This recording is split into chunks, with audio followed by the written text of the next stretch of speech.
اور جو محنت کر کے کما کے بچوں کو کھلائے گا اسے بھی ثواب ملے گا۔ ہمارا دین یہ کہتا ہے جو مسجد میں بیٹھ کے قرآن پڑھے گا اسے بھی ثواب ملے گا، اور جو گلی میں پڑا ہوا کانٹا اٹھا دے گا اسے بھی اللہ اجر عطا فرمائے گا۔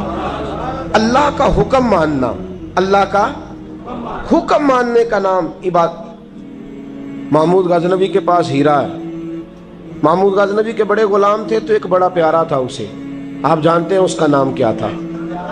ایاز محمود غزنوی کو بڑا تو حسد شروع ہو جاتا ہے ہر جگہ، الا ماشاءاللہ لوگ کہنے لگے بادشاہ ہر وقت اسی کو پیار کرتا رہتا ہے، ہر وقت اسی کی طرف توجہ کرتا رہتا ہے۔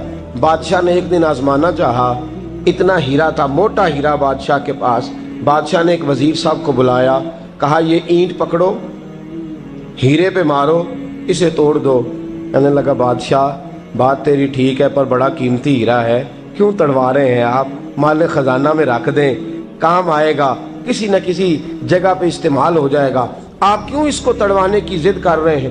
بادشاہ سلامت نے کہا اچھا تم نے ٹھیک مشورہ دیا، میں ہی جذبات میں آ گیا تھا۔ ایک دوسرے آدمی کو بلایا، اس کو کہا یہ ہیرا توڑنا ہے۔ اس نے کہا بادشاہ مجھے لگتا ہے پوری دنیا میں اتنا موٹا ہیرا تیرے پاس ہے، کسی اور کے پاس نہیں ہوگا، یہ توڑنے کی چیز نہیں تجوری میں سنبھالنے کی چیز ہے، اسے سنبھال کے رکھ۔ تیسرے کو بلایا، چوتھے کو بلایا، جس کو بھی بلاتا رہا وہ بادشاہ کو سمجھاتا رہا، جس کو بلایا بادشاہ کو سمجھایا۔ ایاز کی باری آئی، کہا ایاز ادھر آ، توجہ ہے آپ کی؟ ایاز ادھر آ، یہ ہیرا تو توڑ دے۔ اس نے اینٹ پکڑی، زور سے ماری، ہیرا توڑ دیا۔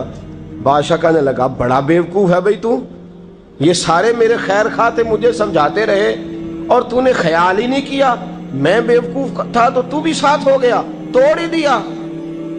کہنے لگا بادشاہ غلطی ہو گئی، مجھ سے غلطی ہو گئی، مجھے نہیں توڑنا چاہیے۔ اس نے کہا اچھا چل چھوڑ، ایک بات بتا، تیرے سامنے جو سب مجھے مشورے دے رہے تھے تو نے کیوں نہیں دیا؟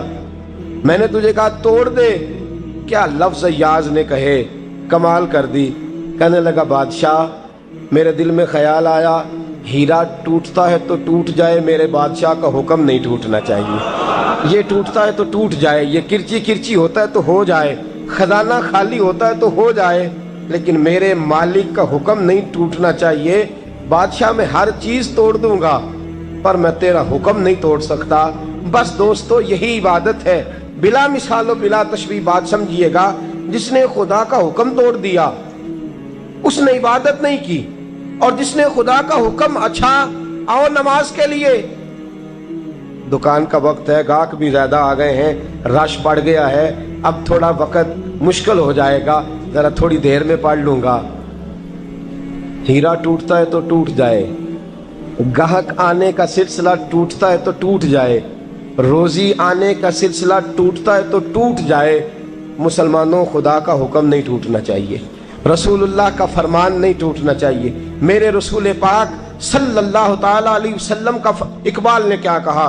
کہنے لگا اے طائر لاہوتی، اس رزق سے موت اچھی جس رزق سے آتی ہو پرواز میں کوتاہی۔ کہا خدا کا حکم نہ توڑ بیٹھنا، اور عبادت بھی جس کو اللہ کہہ دے وہ عبادت ہے۔ ایک بندہ زوال کے وقت نماز پڑھنے کھڑا ہو جائے تو ہو جائے گی، کیوں؟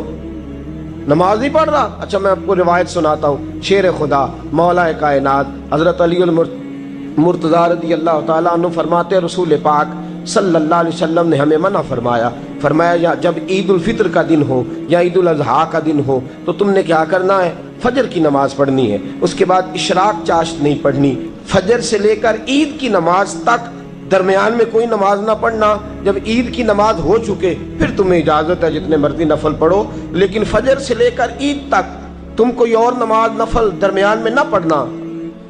حضرت علی المرتضی شیر خدا کا زمانہ ہے، عید کا اعلان ہو گیا، عیدگاہ میں لوگ کٹھے ہو رہے ہیں، ایک شخص دوڑا آیا، اس نے آ کے نماز کی نیت باندھ لی۔ توجہ ہے آپ کی؟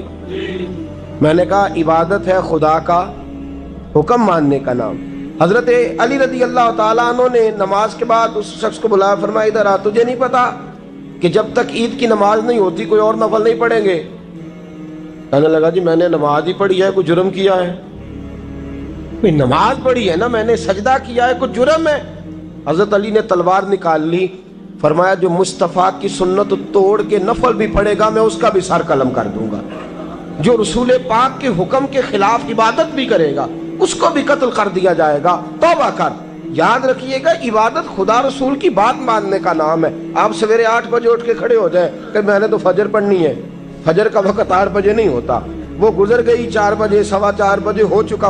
ایک شخص شام 7 بجے کھڑا ہو جائے، کہے جی میں تو ظہر کی نماز 7 بجے پڑھا کروں گا، یہ کیسے ممکن ہے؟ اس کا وقت تو 2 بجے کے راؤنڈ اباؤٹ ہے، تجھے اسی وقت ادا کرنی۔ یاد رکھیے گا عزیز ساتھیو، عبادت اللہ کا حکم ماننے کا نام ہے، لیکن عبادت کی بہت بڑی جو ایک رکن ہے، عبادت کا بہت بڑا جو ایک جز ہے وہ نماز پڑھنا ہے، بہت بڑا جز۔ حضرت محمد بن ابی بکر، حضرت صدیق اکبر کے صاحبزادے رضی اللہ تعالیٰ عنہ کیا فرماتے ہیں مسلمانوں بڑے نصیبوں والے ہو، بڑے نصیبوں والے ہو، تمہیں تو اللہ کی بارگاہ میں جانے کے لیے اجازت ہی نہیں لینی پڑتی، اللہ نے تمہارے لیے دروازہ ہی کھول دیا ہے، جب دل کیا، وضو کیا، نماز کی نیت باندھی، اللہ کے دروازے کھل گئے، اور بغیر کسی ترجمان کے تم نے اپنے رب سے بات کرنی شروع کر دی۔ عبادت ایسی نعمت ہے، اللہ کی بارگاہ میں کھڑے ہونا، سجدہ کرنا اتنی بڑی فضیلت کی بات ہے۔ یہ حدیث میرا خیال ہے آپ کو کبھی بھولنی نہیں چاہیے۔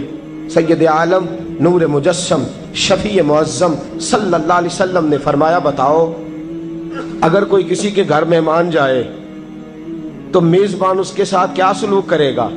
تو صحابہ کہنے لگا، یا رسول اللہ جتنا میزبان اچھا ہوگا اتنا ہی اچھا سلوک کرے گا، جتنا وہ اعلیٰ ہوگا اتنا ہی اعلیٰ سلوک کرے گا، جتنا وہ عرفہ ہوگا اتنی ہی اس کی بات بھی بڑی ہوگی۔ نبی پاک صلی اللہ علیہ وسلم نے فرمایا، جو مسجد جاتا ہے وہ اللہ کا مہمان ہے، جو مسجد جاتا ہے وہ اللہ کا مہمان ہے۔ فرمایا میزبان کے ذمے ہے کہ مہمان کے اوپر رحمت کرے، کرم کرے۔ فرمایا جب تو مسجد جاتا ہے تو خدا بھی رحمتوں کے دروازے کھول دیتا ہے، اللہ تیرے لیے فضل کے دروازے کھول دیتا ہے۔ نبی پاک صلی اللہ تعالی علیہ وسلم نے فرمایا، جب تو اپنے گھر سے مسجد جانے کے لیے ابھی نکلتا ہے، ابھی تو گیا نہیں، ابھی تو نکلا ہے، فرمایا تو نے سیدھا پیر اٹھایا ہے تو تیرا ایک درجہ بلند ہو گیا ہے، تو نے الٹا قدم اٹھایا ہے تو تیرا ایک گناہ معاف ہو گیا ہے، پھر تو نے سیدھا قدم اٹھایا ہے تو تیرا ایک درجہ بلند ہو گیا۔ اپنی اپنی طبیعت ہے نا۔ حضور نے حدیث سنائی، حضرت سیدنا اسید بن حضیر رضی اللہ تعالیٰ عنہ دیہاتی آدمی تھے، مسجد نبوی سے دور گھر تھا، مسجد آنے جانے کے لیے گدھا رکھا ہوا تھا، گدھے پہ بیٹھ کے مسجد آتے تھے، نماز پڑھ کے اسی پہ بیٹھ کے لوٹ جاتے تھے۔ جس دن حضور نے فرمایا نا، ایک قدم پہ ایک گناہ معاف ہوتا ہے، ایک قدم پہ ایک نیکی ملتی ہے، گدھا گھاری چھوڑا ہے۔ صحابہ کہنے لگے، یار دور کا تیرا سفر ہے، تو آرام سے گدھے پہ آ جا۔ کہنے لگے کیوں؟ میں کیوں گدھے پہ آؤں؟ میں تو روز پیدل آؤں گا، تم سب کے تھوڑے تھوڑے گناہ معاف ہوں گے، تھوڑے تھوڑے درجے بلند ہوں گے۔ میں نے چونکہ دور سے آنا ہے، اللہ میرے زیادہ گناہ معاف فرمائے گا، میرے زیادہ درجے بلند فرمائے گا، میرے اوپر زیادہ کرم نوازی فرمائے گا۔ جو مسجد کی طرف چل کے آیا، ایک ایک قدم پر اللہ اس کے درجے بلند کرے گا، ایک ایک قدم پہ اللہ اس کے گناہ معاف کرے گا۔ نبی پاک صلی اللہ تعالی وسلم کی اپنی سنت کیا ہے؟ حضرت زید بن ثابت رضی اللہ تعالیٰ عنہ فرماتے ہیں، میں ایک دن حضور کے ساتھ مسجد کی طرف نکلا، جب ہم جانے لگے نا تو جو رسول پاک کا انداز تھا نا چلنے کا، وہ بڑا پیارا ہوتا تھا، دھیما سا چلتے تھے، نظر مبارک جھکی رہتی تھی۔ سید عالم صلی اللہ علیہ وسلم کی ادائیں ایسی حسین تھیں، تیری سیرت تیری صورت زمانے سے نرالی ہے، تیری ہر ایک ادا پیارے ادائے بے مثالی ہے۔ فرمایا جھکی جھکی نظروں سے حضور چلتے تھے۔ آج میں ساتھ ہوں، پہلے بھی کئی دفعہ ساتھ تھا، مسجد کی طرف جا رہے تھے، کسی جگہ سے واپس لوٹے تھے، کسی کے گھر سے مسجد جا رہے تھے۔ فرمایا ہلکے ہلکے قدم، چھوٹے چھوٹے قدم، آہستہ آہستہ حضور چل رہے ہیں۔ فرماتے ہیں میرے دل میں بار بار خیال آتا، کہ یہ حضور کا چلنے کا وہ انداز نہیں جس انداز میں حضور چلتے ہیں. چلتے پہلے بھی دھیما ہے، چلتے پہلے بھی بڑا پروقار ہے، لیکن آج کچھ زیادہ ہی آہستہ چل رہے ہیں، آج قدموں میں زیادہ ہی ٹھہراؤ آ گیا ہے. فرماتے میں بے چین تھا، میرے دل میں تصور تھا، جرت نہیں کرتا تھا پوچھ لوں اے پائے نظر ہوش میں آ یہ کوہ نبی ہے، آنکھوں سے بھی چلنا یہاں بے ادبی ہے. جرت نہیں ہوتی تھی کہ پوچھ ہی لوں، استفسار ہی کر لوں. فرماتے ہیں مسجد کا دروازہ آیا. کمال یہ تھا کہ آگے آگے حضور تھے، پیچھے پیچھے میں تھا. جب مسجد کا دروازہ آیا تو حضور نے رخ پھیرا، فرمایا تو سوچ رہا ہوگا کہ میں آہستہ آہستہ کیوں چل رہا ہوں، تو سوچ رہا ہوگا کہ میں آہستہ. ایک شعر ہے، اللہ کرے آپ کو یاد رہ جائے. میں بریلی شریف حاضر ہوا تو میں نے، ہمارے ایک شیخ تھے حضرت صدر العلماء علامہ تحسین رضا صاحب رحمۃ اللہ علیہ، میں نے ان سے کہا حضرت جی کو تازہ شعر لکھ کے دے مجھے، تازہ. تو کہنے لگے لو تازہ شعر آیا ہے، ابھی لکھا ہے. اعلیٰ حضرت فاضل بریلوی کے بھائی تھے مولانا حسن رضا، ان کے پوتے ہیں مولانا تحسین رضا رحمۃ اللہ تعالی علیہ. 2008 میں آپ کا وصال ہوا. تازہ شعر لکھا. کہنے لگے علم غیب رسول کے منکر اس حقیقت کو بھول جاتے ہیں. اللہ کرے آپ شعر کے حسن کو سمجھیں، اور جو شعری ذوق کے لوگ ہیں وہ سمجھے کہ بات کہاں سے چھیڑی ہے، کہاں تک گئی ہے. علم غیب رسول کے منکر اس حقیقت کو بھول جاتے ہیں. غیب مانا کہ راز ہے لیکن راز اپنوں سے کب چھپاتے ہیں. علم غیب رسول کے منکر اس حقیقت کو بھول جاتے ہیں. غیب مانا کہ راز ہے لیکن راز اپنوں سے کب چھپاتے ہیں. حضرت زید بن ثابت رضی اللہ تعالیٰ عنہ فرماتے رخ پھیرا اور حضور نے فرمایا تو سوچ رہا ہوگا کہ سونے آج بڑے دھیمے دھیمے قدم چل رہے ہیں، بڑا آہستہ آہستہ قدم اٹھا رہے ہیں. حضور نے فرمایا جو مسجد کی طرف چل کے جاتا ہے اللہ کی رحمت آگے بڑھ کے اس کا استقبال کرتی ہے. اور فرمایا جتنے قدم زیادہ ہوتے ہیں اتنے درجے بھی زیادہ بلند ہوتے ہیں. میں اس لیے آہستہ آہستہ آیا ہوں کہ اللہ میرے زیادہ درجے بلند فرما دے. اس لیے آیا ہوں کہ زیادہ درجے. مسجد میں اس لیے آہستہ. عبادت کی فضیلت دیکھیں، گھر سے بندہ چلے، ابھی پتہ نہیں مسجد میں وضو کرنا ہے اس نے، ابھی پتہ نہیں 2 رکعتیں پڑھے گا کہ 4 پڑھے گا. فرمایا عبادت کے لیے نکل بھی پڑے تو اللہ اس کے درجے بلند کرنے شروع فرما دیتا ہے. درجے بلند ہونے شروع ہو گئے. بنو سلمہ قبیلہ ہے، محلہ ہے. بنو قریظہ یہودیوں کا محلہ تھا، اس کے بعد بنو سلمہ مسلمانوں کا محلہ تھا، اور تقریباً آج کے حساب سے 1.5-2 کلومیٹر کا فاصلہ تھا مسجد نبوی سے. پیدل چل کے آتے تھے لوگ. کتنے کلومیٹر؟ پیدل چل کے آتے تھے، وہاں سے پیدل آتے تھے نماز پڑھنے. مسجد نبوی کے ساتھ یہودیوں کے مکان تھے، انہوں نے وہ جگہ خالی کر دی. بنو سلمہ قبیلے کے لوگوں نے چاہا کہ ہم جگہ کو خرید لیں. نبی کریم علیہ السلام کو پتہ چلا، حضور نے بلایا، فرمایا مجھے پتہ چلا ہے تم مسجد کے قریب آنے لگے ہو، ویسے ایک بات میرے دل میں ہے، میرا دل کرتا ہے کر دوں. صحابہ مسجد کے قریب رہنا پسند کرتے تھے، اور آج کل جی اے مولوی سون نہیں دیں دے. یقین کریں مسجد کے دائیں بائیں آگے پیچھے جو گھرانے ہوتے ہیں وہ کہتے ہیں جی ہم بڑے پریشان ہیں، یہ تو ہمیں سونے نہیں دیتے.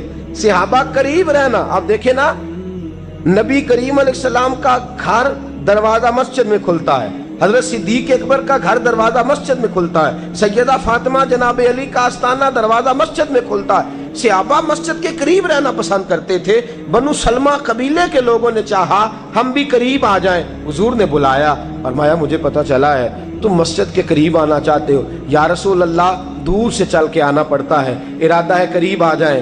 حضور نے فرمایا دور ہی رہو، تم اس طرح کرو دور ہی رہو. کہا یا رسول اللہ کیا مطلب؟ فرمایا فرشتے جب بھی نیکیاں لکھتے ہیں عبادت کی، ابھی تک تمہارا پہلا نمبر ہے، ابھی تک تمہارا پہلا نمبر ہے. یا رسول اللہ کیا مطلب؟ فرمایا اس لیے کہ تم دور سے چل کے آتے ہو تو اللہ تمہیں زیادہ اجر عطا فرماتا ہے. آخر دعوانا ان الحمدللہ رب العالمین.